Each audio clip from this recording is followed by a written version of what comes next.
impormasyon. Candon City Division, tara na!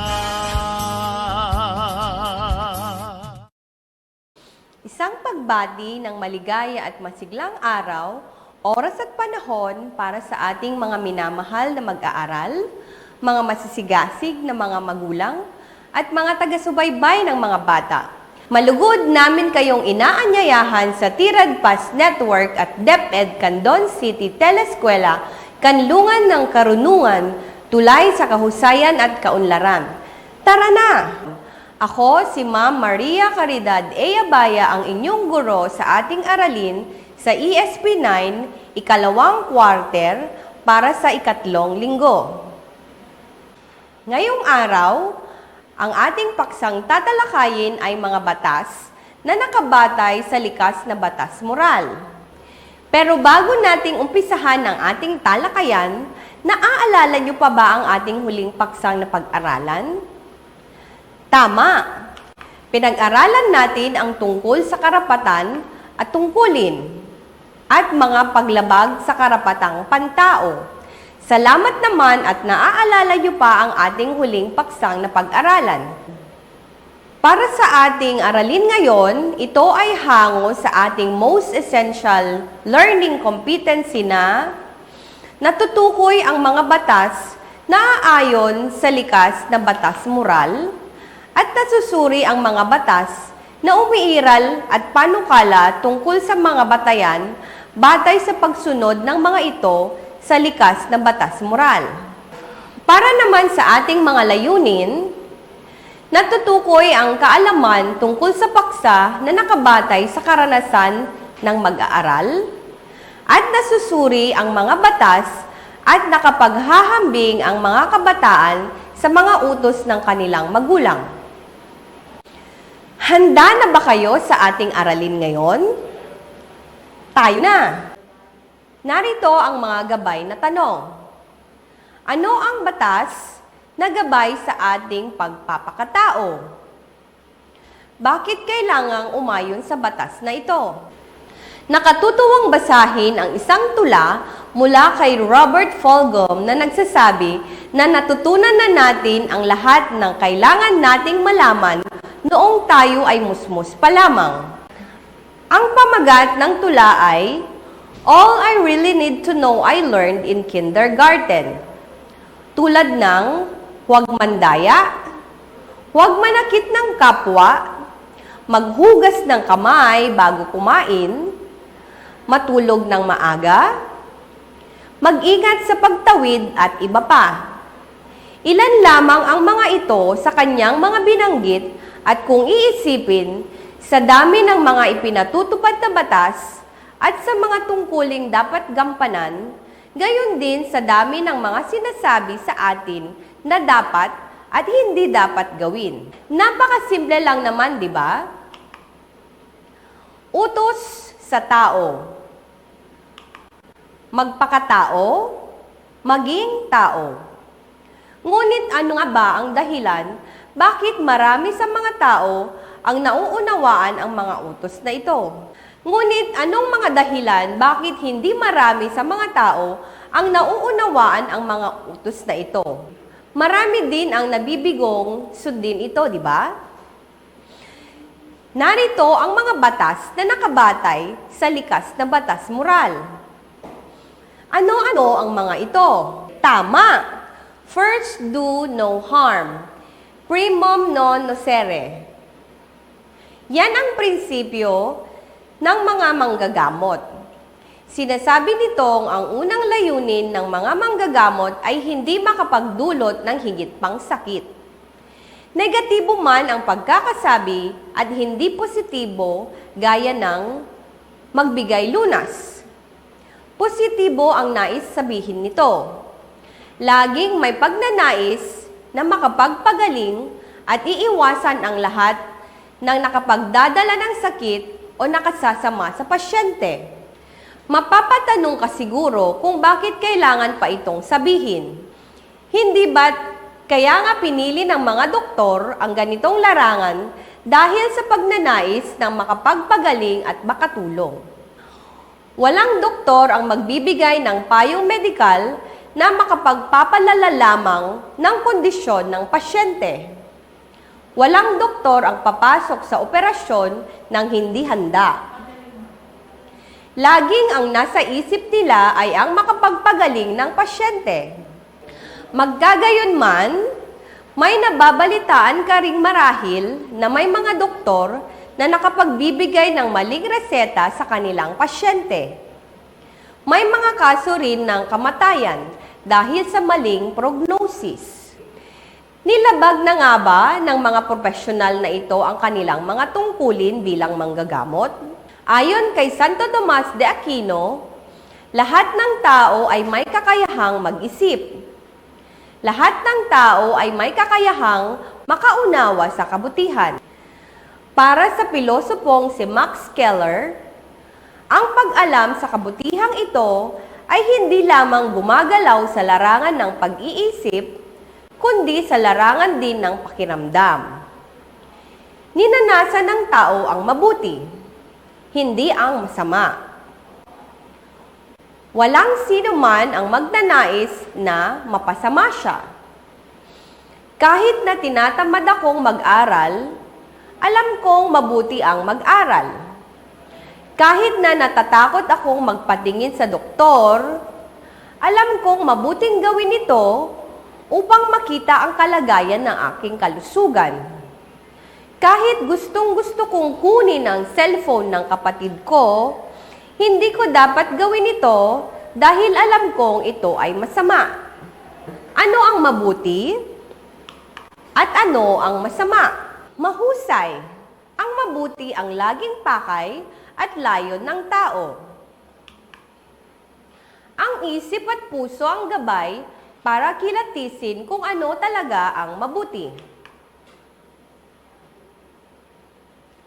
May matinong pag-iisip, pagsusuri, pagtitimbang, at paglilinis sa mga motibasyon ang kasabay ng pagkilala sa mabuti. Mabuti bang tumulong sa mga gawaing bahay? Mabuti bang tumambay kasama ang barkada? Mabuti bang uminom ng alak? Tanungin ang tanong na, mabuti ba? Bago pa gawin ang isang bagay, ay tanda na ng masikap na paghahangad na matupad ang mabuti. Ngayon, ano ang mabuti at ano naman ang tama? Magkaparehas ba sila? Paano kung ang inaakalang mabuti ay nakasasakit o nakasisira lamang? Mahirap ang paniniwala na sapat na ang mabuting intensyon para kilalaning mabuti ang gawain. Gusto kong pakainin ang aking pamilya kaya magnanakaw ako. Gusto kong manalo sa palaro kaya dadayain ko ang edad ng mga kasamahan ko sa team. Gusto kong kumita ng malaki kaya mamanipulahin ko ang timbangan ng tindahan namin sa palengke. Kabutihan ang hinahangad ng mga nabanggit sa itaas. Kaya lamang, kailangang maunawaang hindi maaaring ihiwalay ang mabuti sa tama. Maaari bang sabihin ng ama sa kanyang mga anak na, magpasalamat kayo sa ninakawan ko, may nakakain kayo ngayon. O, nang alin ng kanyang suki, Suki, pasensya ka na. Babawasan kita ng isang guhit dahil may hinuhulugan pa akong alahas. Maibabalik ba ng isang tao ang buhay ng kapwa kung sa maling pasya niya ay naging dahilan ito ng kamatayan ng kaibigan?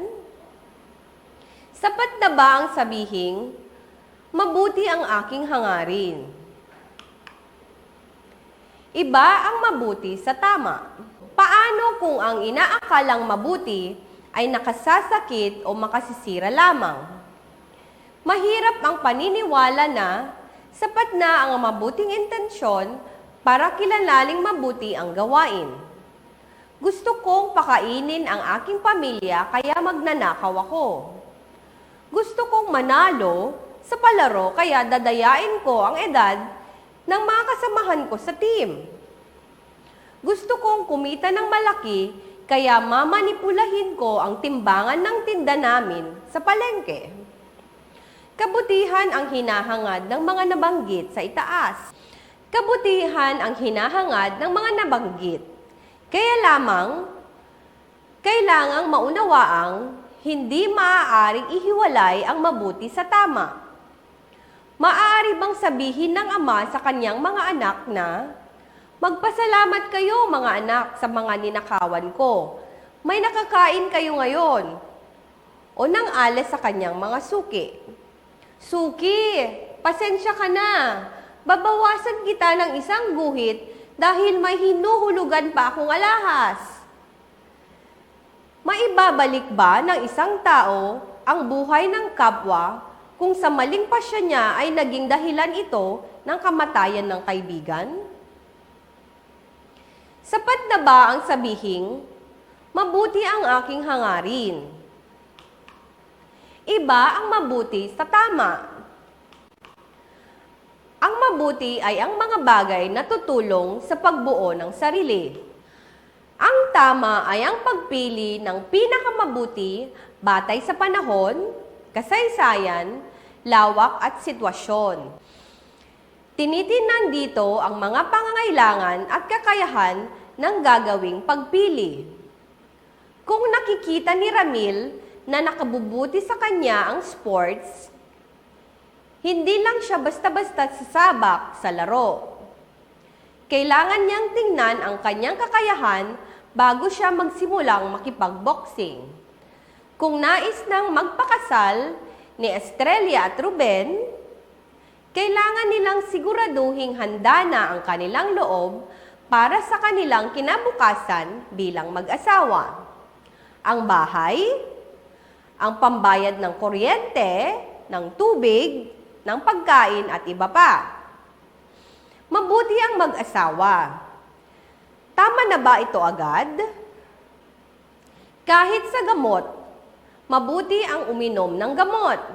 Ngunit marapat ding tingnan ng doktor ang kakayahan ng pasyente na bumili ng gamot at ang partikular na reaksyon ng pasyente sa bisa ng gamot na ibibigay. Mabuti ang gamot. Ngunit may tamang gamot para sa mga tao. May ibang gamot na nagdudulot ng allergies sa mga partikular na tao. May mga gamot na hindi epektibo sa ibang tao. Ganito ang prinsipyo ng generics. Ang pasyente ang bahalang humanap ng hihiyang sa kanya batay sa reseta ng doktor. Tulad din sa likas na batas moral, preskripsyon ang mabuti. Ang tama ay ang angkop sa tao.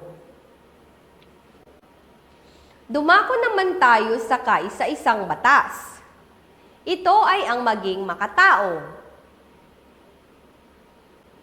Wala bang mabuti na tama para sa lahat?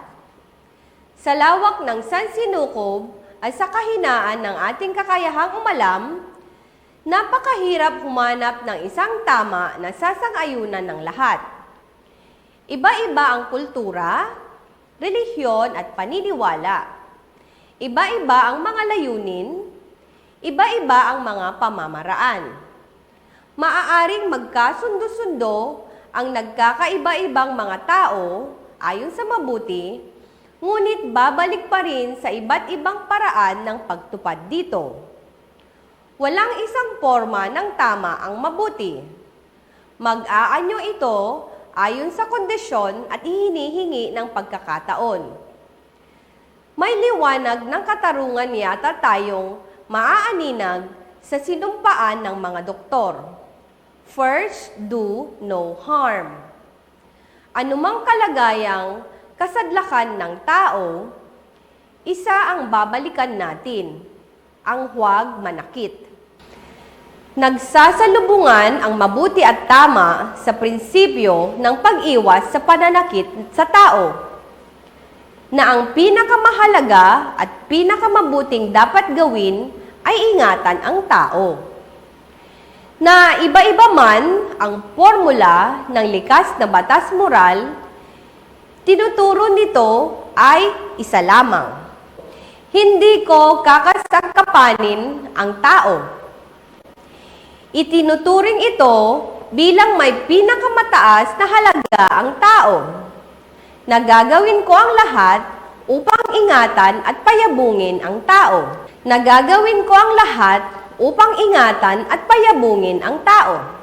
Lahat ng batas, ito ay para sa tao. Dito nakaangkla ang pandaigdig na pagpapahayag ng mga karapatan ng tao o ang sinasabing Universal Declaration of Human Rights ng mga nagkakaisang bansa o United Nations. Hindi ito nilikha o inimbento o pinagsang-ayunan lamang ng mga bansa dahil magandang pakinggan na kunwari may dignidad ang tao. Talagang nakikita nila mula sa iba't ibang mukha ng mga tao sa iba't ibang sulok ng mundo na mahalagang ingatan ang dignidad ng tao. Matinding kinukundena ng pahayag ang anumang uri ng paniniil at paglalapastangan sa tao. Naniniwala silang ang pag-unlad ng isang bansa at ng mundo ay nagmumula sa pagkilala sa pantay na mga karapatan. Ang pagbibigay ng kalayaang isakatuparan ang mga pagnanais nila ay siyang makapagpapatibay sa minimithing ito ng kaunlaran at kapayapaan. Pag-aralan din natin ang likas na batas moral na siyang batayan ng mga batas ng tao. Kung ang buhay sana ay tulad ng cellphone na may kasamang instruction manual, madali na sana ang lahat. Kung ang katawan ay may instruction manual, madali na sana sa doktor ang makatiyak sa gamot, nutrisyon, at pag-aalagang mabisa para sa lahat. Sa kasamaang palad, walang instruction manual ang tao at ang mundo. Ang likas na batas moral ay hindi instruction manual.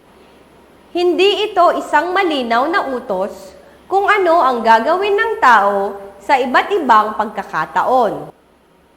Ang likas na batas moral ay isang gabay upang makita ang halaga ng tao. Ang konstitusyon at mga batas din ay hindi instruction manual. Naisatitik ng mga ito ang anumang makatutulong sa pagpapayabong ng tao. Gabay din lamang ang mga ito na matutunan sa karanasan ng mga tao sa pagdaan ng panahon. Malayo sa pagiging absolutong batas para sa pag-unlad at kaayusan ng lipunan. Matutupad ba natin ang likas na batas moral sa ating bayan? Isang simpleng sagot. Habang may nakatingin sa mabuti, nagtataka, nagtatanong, tiyak na hahakbang tayo papalapit sa mabuti. Click. Ano ang pinakaunang hakbang? First, do no harm. Narito ang mga halimbawa ng makataong batas. Child Protection Policy. Ito ay ang batas laban sa pananakit at pang-aabuso sa mga bata dahil tao ang mga bata. Batas na magbibigay ng budget sa edukasyon. Kailangan ito upang mahubog ang pag-iisip at karakter ng mga tao. Batas na magtatalaga ng pinuno ng bayan o ang tinatawag na eleksyon dahil mahalaga ang boses ng lahat ng tao sa pagpapatakbo ng kolektibong kasaysayan. Batas pangkalusugan ngayong panahon ng epidemya. Madali lang ang ating paksang tinalakay, hindi ba? Mayroon ba kayong mga katanungan?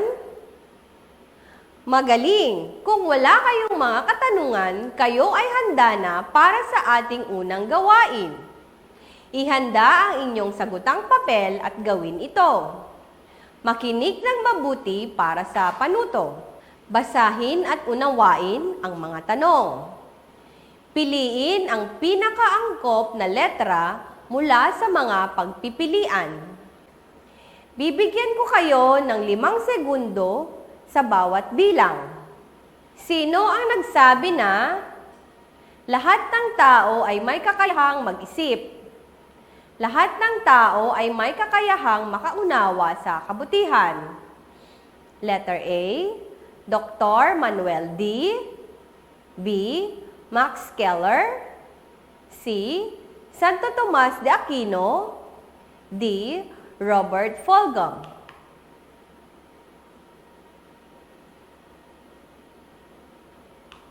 Ang tamang sagot ay C. Para sa pangalawang bilang, bakit nararapat tutulan ang mga panukala na nagpapanganib ng kabutihang panlahat? Letter A, dahil sa prinsipyong first do no harm. Letter B, dahil dapat sundin ang Universal Declaration of Human Rights. Letter C, dahil dapat alagaan at igalang ang dignidad ng tao at makamit niya ang kaganapan. Letter D, dahil sa karapatan ng kalayaan na makapag-isip at kalayaang makapagpahayag.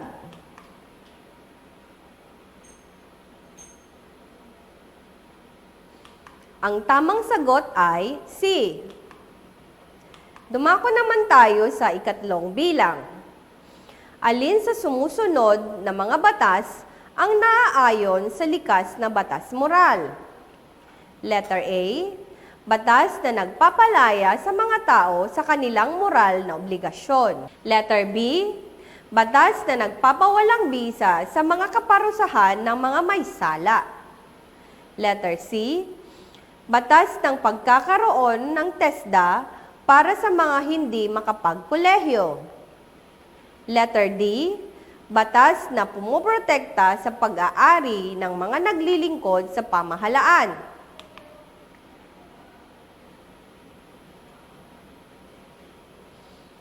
Ang tamang sagot ay C. Para sa ating ika-4 na bilang, aling panukala ng shopping mall ang lumalabag sa pagtugon sa pangangailangan ng tao? Letter A, pagbibigay sapat na palikuran sa mga mamimili. Letter B, pagpapatupad ng patakaran na no return, no exchange. Letter C, pagbabawal sa pagpapasok ng pagkain o anumang inumin. Letter D, masususing inspeksyon sa bag ng mga mamimili para proteksyonan ang lahat.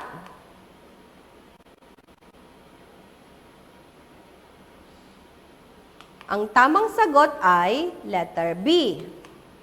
At para sa ating ika-5 bilang, alin ang nagpapakita ng paglabag sa batas at paghadlang sa kabutihang panlahat? Letter A, pagsama sa mga grupo na ang hangarin ay batikusin at siraan ang nasa gobyerno. Letter B, paggabay ng magulang sa anak upang mahubog ang kanyang pagpapakatao. Letter C, paghuli sa mga nagbebenta ng illegal na droga at pagpaparusa sa kanila. Letter D, pagpatupad ng mga programang pangkabuhayan ng pamahalaan.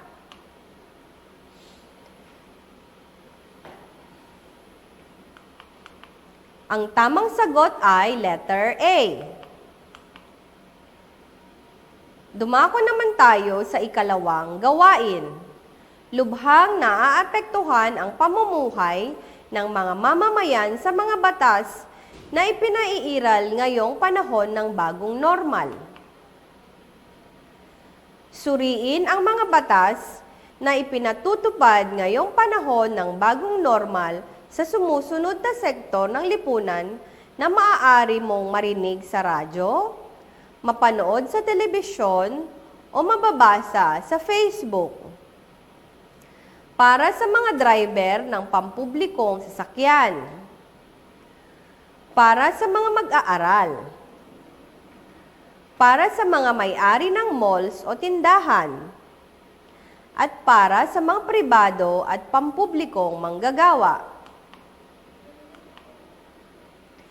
Isulat ang dalawang batas na inyong sinasang-ayunan dahil naniniwala ka na tumutugon ang mga ito sa pagkamit ng kabutihang panlahat. Isulat rin ang dalawang batas ng inyong tinututulan dahil naniniwala ka na lumalabag ito sa likas na batas moral at hindi tumutugon sa pagkamit ng kabutihang panlahat. Number 4.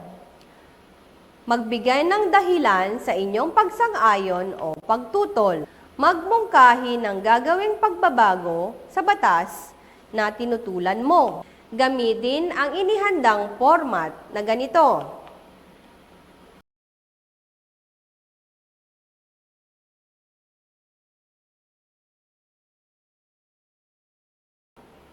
Tandaan lamang na ang pagsunod sa batas na nakabatay sa likas na batas moral o natural law, gumagarantiya sa pagtugon sa pangangailangan ng tao at umaayon sa dignidad ng tao at sa kung ano ang hinihingi ng tamang katuwiran, ay mahalaga upang makamit ang kabutihang panlahat.